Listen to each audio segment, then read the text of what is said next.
जय जय राम कृष्ण हरी, जय जय राम कृष्ण हरी. उपजोनी करंटा नेणे अद्वैत वाटा, रामकृष्णी पैठा कैसा होय.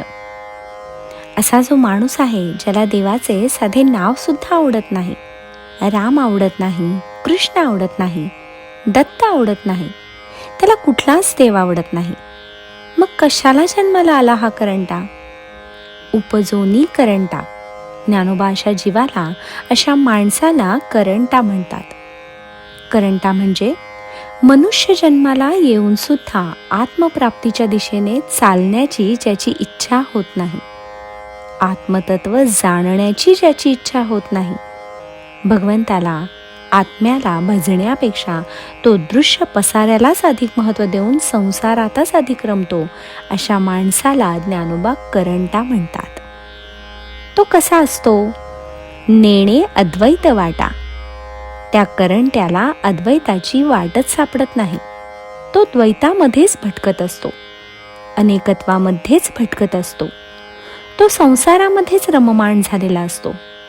मग असा माणूस रामकृष्णी पैठा कैसा होय. आणि मग तो रामकृष्णी पैठा म्हणजे त्या रामकृष्णापर्यंत, म्हणजेच आत्मस्थानापर्यंत कसा पोहोचेल.